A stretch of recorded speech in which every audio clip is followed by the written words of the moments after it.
Yes, my friend, Elord Kelly, the poet and the writing elk, here again, walking the real Inky Trails with you. Today we bring you chapter 8, and it goes something like this. Chapter 8, Beam Weavers and Puppeteers. Those were the good old days. They were living fair and sitting in their swivel chair. That would have been the order of the day over there. But as for him, he was not there, even though he was, in fact, a square. There was a situation rare where he would sit atop the mountains up there, up on top of the world, and not even seeing a girl that would or could love him good like she should. Oh no, that's not good. Yeah, I know. But he would have stared with his bungee eyes cleared, as he did look out and over the whole earth fair. And there he would have seen things and what might be their worth. And in seeing, he was to see also almost everything that there was to be seen. He would have seen it, and even greater seeing yet there was to be, and of the things to get, as there was much more out there and over the other there yet. Yeah, that side of the green pastures where there were much to be seen, and if he didn't see them yet, he would have come to see them later, you bet. Or he would go out to see them if and when he can, and then he would have gone out and about, manipulating things with his long eye reach and very powerful arm string, and soon everything would have been taken and gone away from them, like from every other man round about, and be gone to him, and to feed their mouths. And gone were they also to the other them, like to the squares and to their king, as it was just about to become the regular happenings. Although that was not his plan in the beginning. He did not include anybody but his bungee in his scheming. Yeah, that would have been him and him only. No one else was pictured in on his pony, nor in his planning session reasonings, Tony. But then came the intermission when, out of the hiding place there in his stall, like in the stall up there on the squares where for 1,000,000 years came the warring call. They would have started the call up there, and then came the tumbling downhill fall flow, which was to eventually have them squabbling among themselves over tiny things small. Loud and forceful came the warring call. Came it not to them, bursting out from under the rug sprawl, and as loud as the stink of 1,000 mothballs, and the rest of the earth and the humans all, the whole of earth's habitations world, was about to fall and to feel the greed under his right left-handed need. Upon his coming in, he would have been bearing heavy duty beaten steel, metals of mass destruction dealing it down upon them, each and every one. He was never to be alone though. It was him along with the bungee one flow. It wasn't just them either who was in on the meager, like on the plan.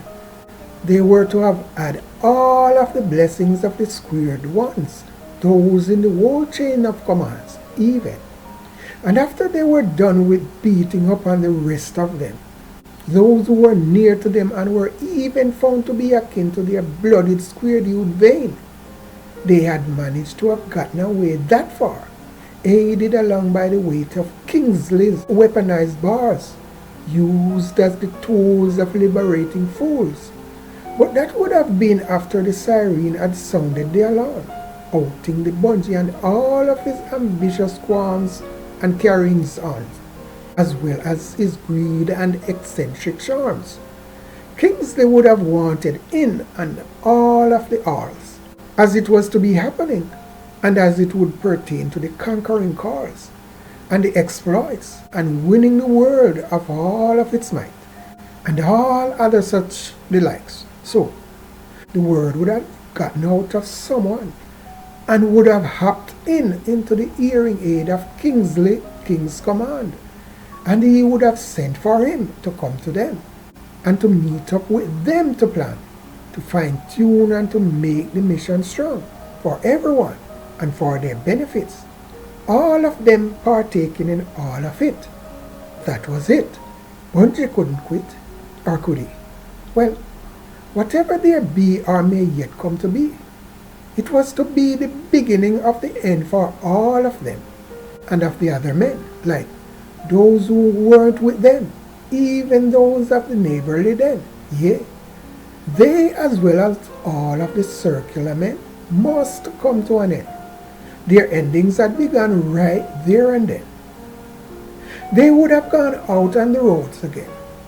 The ICs were to walk the boards with them, and with heavy load bearing down on them, my friends. And they would have been wielding the sword. Destroyed were the many who would have come upon any one of them on the journey of those globe-trotting men, those roaming, wandering, thieving squares. And gone were all of the precious corn, and the most valuable ears, no longer feeding the ears, but gone, from here and there, and from everywhere else, to all of those squares over there, and to prop up all of their shells, and piling up the gears and the Tupperwares. At each of those destructions, the many culling events and other fun customs he meant, squares would have purposed to leave at least one, just one of them alive as it was to cross their eyes, if only to go tell the other tribes around and about, driving the fear of the gods of squares freely, the gods of squared kings really, driving it into them, into all of them.